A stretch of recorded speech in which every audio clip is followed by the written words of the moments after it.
Okie dokie, artichoke. It's a long time coming, but here we finally have the Dell Inspiron 16 Plus.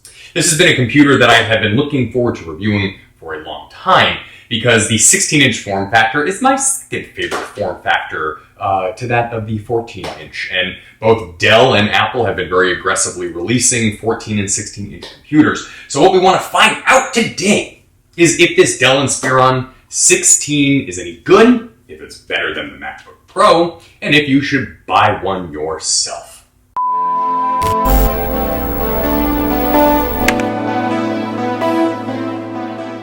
Let's get the specs out of the way on this one. This particular demo unit comes with a 1 terabyte NVMe solid state drive, which is upgradable. It comes with a 16-inch non-touch 3K wide viewing angle display.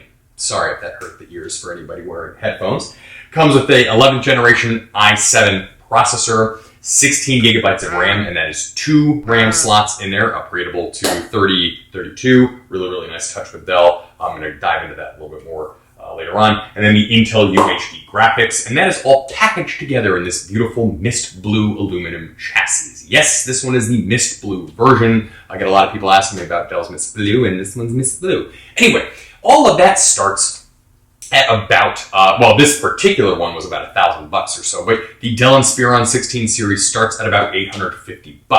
Now that said, you do, really about the only difference between this one and then the slightly cheaper ones is that it's kind of got less RAM. The slightly cheaper one has less RAM, less storage space, but this will just give you a general idea of what it's like to own a Dell Inspiron 16. Again, the LCD screen is 16 inches. It is 3K. It is matte finish. It is non-touch, but it is crisp. It's pretty bright. Dell advertises a 300 nit display on this particular model, and we have found that it is fairly close to hitting the 300 nit range, which is kind of cool. They didn't lie about it like some manufacturers. It also has low blue light. You can see that in the little sticker right there. We have yet to do an actual test on that or a formal test on it, but we'll take their word for it that it's a little bit better for your eyes. And let's see here. Doesn't have anything fancy like HDR, True Tone, color changing, anything like that. But what you are left with is just an all-around really good, smooth, pleasurable to look at panel. It's kind of nice that we're starting to see sub-$1,000 laptops get 3K displays. That is kind of a long time coming. FHD is kind of getting a little bit old. You want something with a little bit higher resolution, and it's nice that Dell is kind of making that the de facto on this particular platform. The color representation is pretty good, and it is a 60Hz panel, so it's going to be fine for students, journalists, people doing a lot of typing, graphs, word processing, that sort of thing.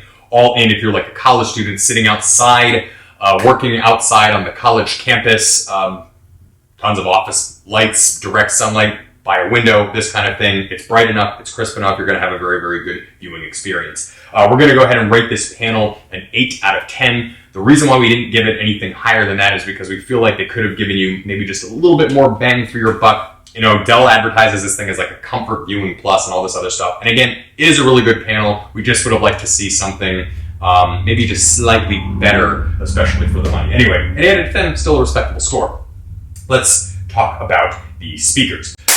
Speakers on this thing, thank God they didn't mention anything about like Dolby or some other nonsense like this. No, what they just basically said, you've got some speakers on this laptop. Who would have thought speakers on a laptop? Crazy. But it's got some speakers, and all in all, they're okay. They get decently loud and they don't really distort. There's not really anything character-wise in the lows, highs, or mids.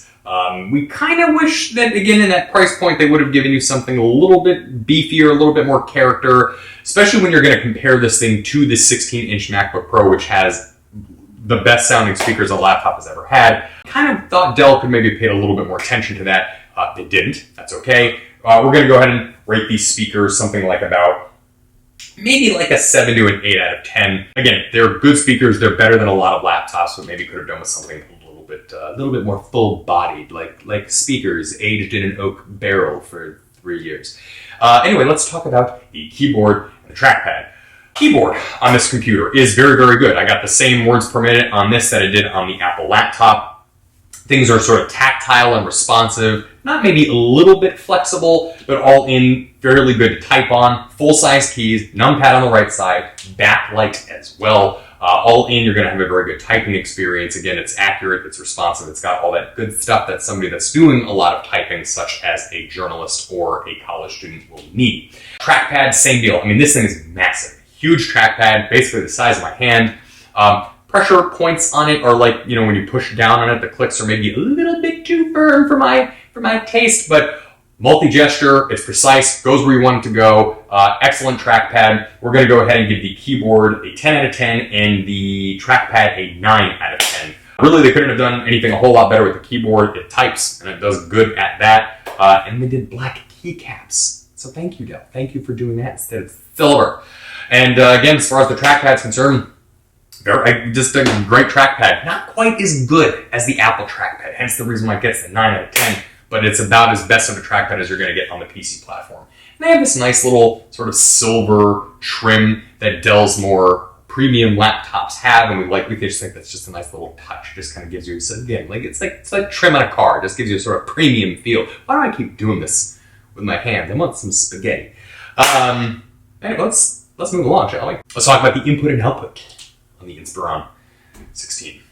Let's concentrate on this side first. These are holes. Don't put anything in there. That's where the heat ejects out of. So it's not really. Don't put stuff in the holes. Full size SD card reader. People are going to like that. Photographers in particular, and people that do movies too. This is a super speed port, USB 3.2 super speed port, TRRS jack. You have a Thunderbolt 4 port where you can also charge the laptop. That's a nice touch for people that only want to carry around one kind of charging adapter. Then you've got another USB super speed port there. Full-size HDMI, some more holes, which you're not going to want to stick anything in. And then, of course, and for the first time ever, I've got some great news, people. This laptop still doesn't run on solar energy. Don't even think about it. You do have a traditional charging port on there as well. But it's nice that they give you the option to charge with Thunderbolt 4. Very, very cool touch. Same thing that Apple did. You can charge with MagSafe, charge with the Thunderbolt 4 ports. I love Thunderbolt 4. More people should have Thunderbolt 4. I/O is going to get a 9 out of 10. Maybe like another Thunderbolt 4 port, something like that, an Ethernet, something like this. Otherwise, I/O really is pretty spectacular. People that are in the arts, whether it's like making podcasts, music, audio production, photography, video production, they're really not going to want for a whole lot more in terms of the input and output. Dell did a good job there.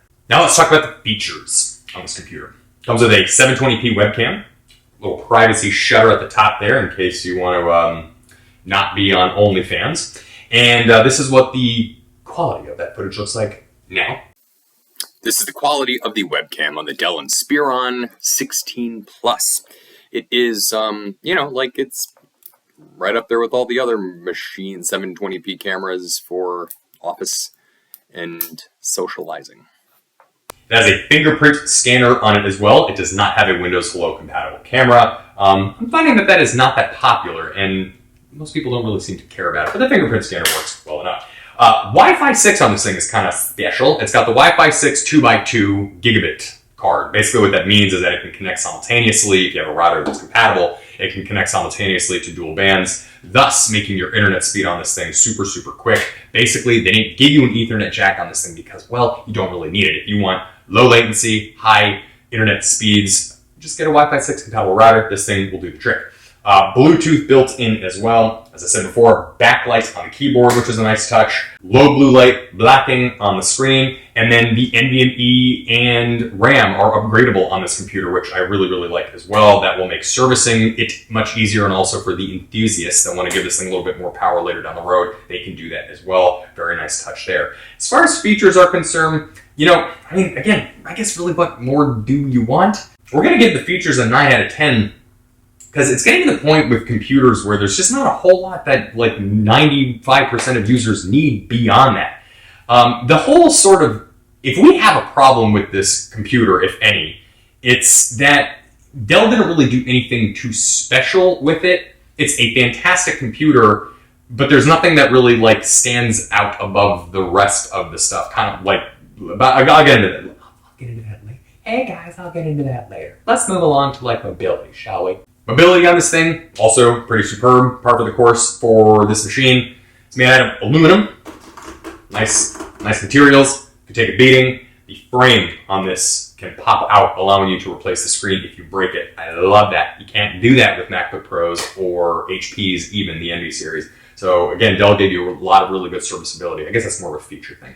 Anyway, point is though, it's got like a lot of heft to it. It's not a lightweight machine by any stretch, but it feels like pretty good in the hands and all. And it's like, it's not a lightweight traveling computer, but they don't advertise it as such either. Battery life on this thing is going to be, practically speaking, somewhere around the 9-hour range, which we feel is actually quite good for journalists and for college students, because if you're on an airplane, you'll probably have a place to charge. In an airport, you'll have a place to charge. And 9 hours of practical battery life is pretty outstanding. I mean, that allows you to do things like typing and all that other stuff that you need to do. So yeah, battery life's pretty good. We give the mobility on this thing an 8 out of 10. We feel that they maybe could have I don't really know what they could have done to improve. I can't quite put my finger on it, but I feel like they could have done something to make it a little bit more mobile, maybe better battery life, or maybe something less racist to Italians. I'm not sure. By the way, I'm Italian, so is it making it any better? 10 out of 10. Let's talk about benchmark. So, let's just go to switch screens here so you can see it. 17 on gaming, 89% on desktop, 17% on workstation. What that roughly translates to is that this computer is going to be super fast for day-to-day practical usage. If you are doing things like 4K video editing, photo processing, audio editing, audio processing, Chrome, Firefox, million tabs open, email, Excel, spreadsheets, QuickBooks, TurboTax, accounting software, CAD even, this thing is just going to be an absolute dynamite beast. About the only thing that this can't do is do gaming, and it really won't be able to do gaming very well at all. I'm just going to switch back to the geometric shapes. That doesn't mess with the exposure. That 3K panel and that Intel UHD graphics card on this particular model are going to make for a very muddy gaming experience on pretty much almost about any game that you play. That said, Dell, of course, offers a graphics card upgrade option on the Inspiron 16 Plus. So if you want to do some gaming on it, you can get a beefier graphics card, and that won't be a problem. But this little demo model didn't come with NVIDIA's sweet graphics cards. From a benchmark standpoint, you're not really going to want for a whole lot more if you're buying it for its intended use. We think that this computer is for photo shoppers, photographers, basically people that need a very powerful, high storage, good screen computer to do photo editing. It's for video editors, raw people that edit raw for photo and video. It's going to be a fantastic mobile studio for those of you that are doing podcasting, audio editing, audio processing, that kind of thing. It's going to be great for a day-to-day business machine. For a traveling journalist, somebody that's in and out of an airport, you're going to do a lot better with a 14-inch computer. You just are. It's less weight to carry, a little more nice in the hands on the tray table, that kind of thing. I don't really think that it's for like a heavy traveler. Can you travel with it? Of course. You can also travel with a bowling ball, but you shouldn't. But somebody like a college student that's going to be throwing this thing in and out of the backpack, if they need a 16-inch computer with a lot of viewing space because they're doing things like CAD programs, then we think that this computer will be great for a college student as well. It really will take abuse and hold up very, very well indeed. So yeah, just about the only people it's not for are gamers, but it is definitely for just about everybody else. We really, really think it's a great computer, a very, very powerful machine as well. Is it as good as the 16-inch MacBook Pro? And the answer is no, it's not. But it's also a third of the price. The MacBook Pro is the king of laptops, but you pay for that. What Dell has done here is created pretty much the ultimate 16-inch computer in a price bracket that almost anybody can afford. This is maybe the best computer we have reviewed to date in the sort of Dell PC lineup, or like kind of the standard PC lineup. Obviously, not everybody is going to be able to afford a starting point of $850, and obviously not everybody's going to want to afford a starting point of $850. But for those that are okay with dropping close to $1,000 on a machine, you will find very, very few better options than this Dell. I would highly recommend this over the HP Envies for a variety of reasons, including reliability and serviceability. And I also like this a lot better than most of the Lenovo's as well. As far as the screen tilts back about like that, which is about the same that the MacBook does. Don't really need to bend back more than that because you're not typing on it. It's not a tablet. That is the Dell Inspiron 16. That's about an 8, like basically like an 8.5 to like a 9 out of 10. Really, really great machine. Let's just look. If you do the number crunching, it's like 8.65 out of 10. So let's just call it an 8 out of 10. Great, great computer. Go and buy one. You'll like it. Thank you so much for watching. If you have any questions, please feel to reach out to us. And feel free to reach out to us in the comments section. Please like and subscribe. If you are buying one of these, please click on the affiliate link. It really does help support our channel. And we will be back with another video really soon.